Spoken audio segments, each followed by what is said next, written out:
जय माता दी दोस्तों। शिव शक्ति परिवार में आप लोगों का बहुत बहुत स्वागत है।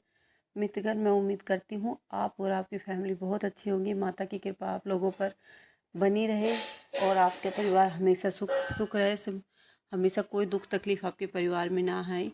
आज अगर सबसे पहले अगर आप लोग मेरे चैनल पर नए हो तो प्लीज़ मेरे चैनल को लाइक शेयर सब्सक्राइब करना ना भूलें और बेल आइकन को दबाएं, जिससे मैं भी भगवान से जुड़ी कोई भी जानकारी या कोई भी ज्ञान आप लोगों तक पहुंचाना चाहूँ तो उसको सीधा आप तक नोटिफिकेशन पहुंच सके और वो आप हर चीज़ की जानकारी आप टाइम से जान सको या समझ सको। तो आज आज का हमारे पास टॉपिक है कि पूजा करते समय हमारी आंखों से आंसू क्यों आते हैं, हमें उबासियाँ क्यों आती है। हर किसी का पूजा करने का, हर किसी का अपना अपना ढंग होता है। तो हर किसी के जो ये सब दोनों ये चीज़ें हैं, हर किसी की अलग अलग भाव होती है। कोई डेली बेस भी पूजा करता है, किसी की श्रद्धा होती है तो वो डेली दोनों टाइम मंत्र जाप करता है, मगर कोई कभी कभार करता है। तो इन दोनों चीज़ों में एक अंतर है, एक फ़र्क होता है। किसी को ये सारी जो ये सब फील होते हैं कि उबासी आती है और आंखों से आंसू बहते हैं, ये ज़्यादातर उन लोगों को आते हैं जो लोग लंबे टाइम से भगवान जी की पूजा कर रहे हैं। उनकी आस आ उनकी उनके प्रति उनकी आस होती है। उन लोगों के साथ ये चीज़ें ज़्यादा देखने को मिलती है। कभी कभार पूजा करने वाले लोगों के साथ ये सब चीज़ें कम होती है।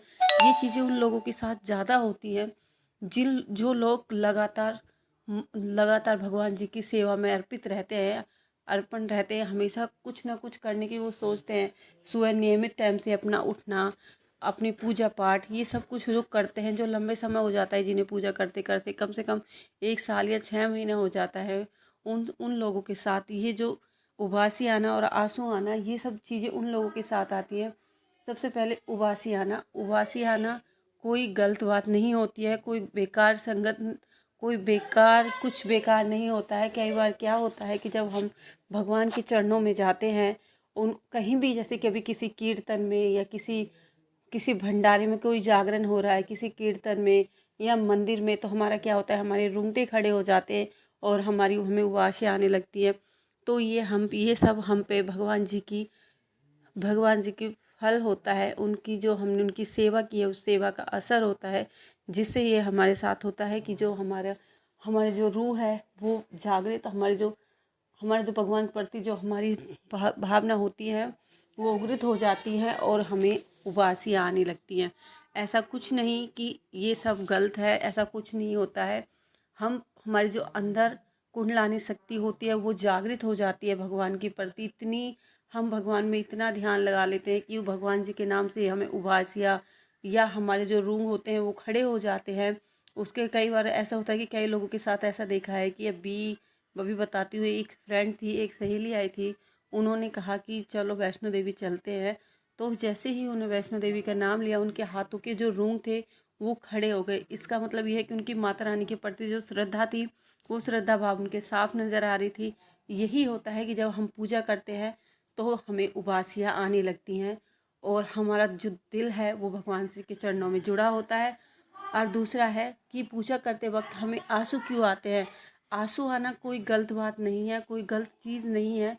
आंसू आने से जो हमारे अंदर नेगेटिव चीज़ें होती हैं, नेगेटिव विचार होते हैं, वो सब बाहर, आंसू की राह सारी नेगेटिव बाहर चली जाती है और हमारा मन बिल्कुल शांत हो जाता है। कई बार क्या होता है कि हमारे दिल में बहुत ज़्यादा नेगेटिव हो जाती है और वो हम भगवान के आके हम उसे सारे को निकाल देते हैं। भगवान के चरणों में आकर सब कुछ हम सोच लेते हैं कि जो हमारे साथ हुआ, तो इसलिए उससे डरने वाली कोई बात नहीं है। भगवान ऐसे डरने वाली बिल्कुल भी बात नहीं है। ऐसा करने से कुछ नहीं होता। इससे पता चलता है कि भगवान की हम पर उनकी जो छत्र छाया है वो हमारे सिर पर है और हम उन्हीं की बदौलत ये सब कुछ हमारे साथ होता है। मुझे और कुछ तो ज़्यादा तो नहीं, पर हाँ, मेरे साथ भी कभी कभार ये अनुभव होता है कि जब मैं पूजा पे बैठती हूँ तो पूजा पे बैठते ही मुझे उबासी आती है, मेरे हाथों के रूंगे खड़े हो जाते हैं और आँखों से कई बार ऐसा होता है कि भगवान से आंखें मिलाने पर या तो मेरा दुख या उनके प्रति जो मेरा प्रेम भावना होती है वो मेरी आँखों से झलकने लगती है और मेरी आँखों से आंसू की धार बहने लगती है। तो ये सब कोई गलत बात नहीं होती, ये सब बहुत अच्छी बात होती है। अगर ये सब ज़्यादातर ये चीज़ें उन लोगों के साथ देखने को मिलेंगी जिनका भगवान पर बहुत सच्चे मन से, जिनको भगवान पर विश्वास है, जो भगवान को लंबे समय से जो पूजा कर रहे हैं, जो भगवान के दर्शन के अभिलाषी हैं, जो चाहते हैं कि उनको भगवान के दर्शन हो, भगवान जी उनके आगे सारी मनोकामनाएं पूरे करे, सारे क्वेश्चनों को उनका आंसर दे। तो बस आज आज का मेरा टॉपिक यहीं तक इतना ही था। अगर आप लोगों को उबासी आने से या आंसू आने के अकॉर्डिंग कुछ भी मेरे से पूछना है तो आप मेरे को कमेंट में लिख के बताना। तो अभी मैं अपने आज का टॉपिक मैं अपना यहीं ख़त्म करती हूँ। आगे मैं आप लोगों से भक्ति से रिलेटिव कोई अगर अच्छी से अच्छी जानकारी मैं आप लोगों को तक पहुँचाने की कोशिश करूँगी, जो आपके और आपकी भक्ति के मार्ग में आपके लिए सुख में हो, फ़ायदेमंद हो, जिनका आपकी लाइफ में, आपकी भक्ति की लाइफ में आप उसका यूज़ कर सकें। बस आज के लिए इतना ही। बस मैं सिर्फ जाते वक्त सिर्फ आप लोगों से यही कहने जाऊँगी, अगर आप लोगों को ये थोड़ा सा भी, अगर थोड़ी सी भी ये सब चीज़ें हरकतें होती हैं तो आप लोगों को मन में खुशी होनी चाहिए कि आप लोग जो पूजा भाव से अपनी पूजा भक्ति कर रहे हो वो आपकी भगवान के चरणों में अर्पित हो रही है, समर्पण हो रहा है। बस इतना ही।